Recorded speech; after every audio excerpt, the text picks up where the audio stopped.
Assalamualaikum warahmatullahi wabarakatuh. Pertama-tama, saya mengucapkan terima kasih kepada Dr. Gigi Santi Hairani, MSI, selaku pembimbing dari jurnal reading saya. Saya, Niswa Mardia dari Koas Angkatan 43, akan mempresentasikan laporan kasus yang berjudul Pendekatan Perawatan Multidisiplin pada akar yang mengalami resorpsi internal disertai perforasi follow-up 3 tahun. Laporan pada kasus ini membahas resorpsi internal pada pasien perempuan yang berusia 9 tahun. Umumnya, resorpsi internal banyak terjadi pada pasien laki-laki dengan usia dekade keempat dan kelima atau 40 sampai dengan 50 tahun. Sedangkan kasus ini pasien berusia 9 tahun atau dekade pertama. Pada kasus ini, pasien mengeluhkan rasa sakit ringan pada gigi atas bagian depan, tidak memiliki riwayat trauma atau perawatan ortodonti, riwayat medis pasien tidak terkait. Umumnya, gejala klinis resorpsi internal adalah asimptomatik atau tanpa gejala. Namun, pasien mengalami rasa sakit yang mungkin terjadi karena adanya perforasi resorpsi internal ke permukaan luar gigi. Serta berdasarkan riwayat medis pasien, dari riwayat pasien tidak ditemukan penyebab terjadinya resorpsi internal, yaitu seperti trauma atau penyakit sistemik. Dari pemeriksaan klinis ekstraoral pada kasus ini itu tidak dijelaskan, namun umumnya gambaran ekstraoral dari resorpsi internal adalah normal atau tidak ada kelainan pada wajah pasien. Dari pemeriksaan klinis intraoral ditemukan pada gigi 11 dan 21 menunjukkan uji vitalitas yang negatif, gigi sedikit sakit saat diperkusi, tidak terdapat poke periodontal, karies, mobility, dan tambalan. Warna gigi 11 lebih terlihat kuning kecoklatan daripada gigi 22. Terdapat defisiensi maksila transversal, yaitu perubahan morfologi skeletal pada bidang maksila yang ditandai dengan berkurangnya dimensi transversal, serta gigi 11 mengalami crossbite dan gigi 21 mengalami edge to edge. Umumnya, resorpsi internal memiliki kondisi gigi yang vital, asimptomatik, dan berwarna pink spot pada mahkota giginya. Namun, pada kasus, gigi sudah non-vital dan berwarna kuning kecoklatan yang disebabkan gigi sudah nekrosis. Sakit saat diperkusi mungkin dikarenakan adanya inflamasi periapikal serta kemungkinan penyebab dari terjadinya resorpsi internal adalah trauma oklusi dikarenakan terdapat crossbite dan edge to edge. Berikut merupakan hasil gambaran dari pemeriksaan radiografi periapikal dan panoramik. Pada pemeriksaan radiografi periapikal terdapat gambaran lesi radiolucent homogen dengan epicenter lesi berada di sepertiga tengah saluran akar gigi 11 dan 21 yang meluas ke sepertiga apikal. Berjumlah single berukuran pada gigi 11 yaitu 12 x 4 mili, pada gigi 21 berukuran 8 x 3 mili. Berbatas jelas, berbentuk oval, mengalami pelebaran saluran akar dan mengalami pelebaran ruang ligamen periodontal pada bagian mesial akar gigi 11 dan di sepertiga apikal bagian distal akar gigi 21. Dan pada foto panoramik terdapat gambaran lesi radiolucent homogen dengan epicenter lesi berada di sepertiga tengah saluran akar gigi 11 dan 21 yang meluas ke sepertiga apikal. Jumlah single pada gigi 11 berukuran 10 x 3 mili dan pada gigi 21 berukuran 7 x 2 mili. Berbatas tidak jelas, berbentuk oval dan mengalami pelebaran saluran akar. Berdasarkan hasil dari dua gambar radiografi yang menunjukkan gambaran lesi radiolucent homogen dengan epicenter di sepertiga tengah saluran akar gigi 11 dan 21 berbatas jelas, berbentuk oval dan menyebabkan pelebaran saluran akar sehingga ditegakkan radiodiagnosis yaitu resorpsi internal. Namun umumnya epicenter dari resorpsi internal adalah berada di sepertiga servikal saluran akar gigi. Pada kasus ini dilakukan dua foto radiografi yaitu panoramik dan periapikal, di mana tujuan dilakukan foto panoramik ini yaitu untuk melihat gigi apa saja yang mengalami resorpsi internal serta membantu dalam rencana perawatan ortodonti dikarenakan pasien mengalami maloklusi. Sedangkan foto periapikal dilakukan karena memberikan gambaran yang lebih detail dibandingkan foto panoramik, seperti melihat batas lesi, efek lesi terhadap jaringan sekitar, dan membantu dalam rencana perawatan endodontik. Pemeriksaan lain yaitu cone beam computed tomography atau CBCT dikarenakan pasien mengeluhkan rasa sakit ringan pada gigi atas bagian depan, sehingga perlu dilakukan pemeriksaan radiografi CBCT dengan tujuan untuk mengevaluasi lesi dalam gambaran 3D yang dapat mengetahui lokasi resorpsi secara akurat.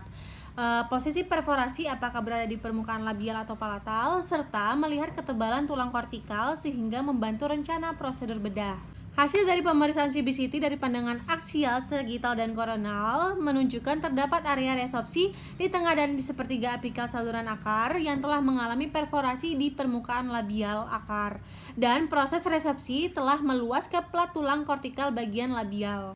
Diagnosis banding pada kasus ini adalah resopsi akar eksternal permukaan bukal atau lingual karena memiliki persamaan lesi, yaitu gambaran lesinya berupa radiolucent berada di sepertiga tengah saluran akar gigi 11 dan 21, serta tidak ada kerusakan pada puncak tulang alveolarnya. Namun, kasus ini tidak didiagnosis sebagai resopsi akar eksternal permukaan bukal atau lingual karena memiliki batas lesi yang jelas, berbentuk oval dan mengalami pelebaran saluran akar. Sedangkan umumnya lesi resopsi eksternal permukaan bukal atau lingual yaitu berbatas tidak jelas, berbentuk irregular, dan bentuk saluran akarnya itu tidak berubah. Rencana perawatan pada kasus ini adalah perawatan saluran akar pada gigi 11 dan 21 menggunakan bahan mineral trioxide agregat atau MTA.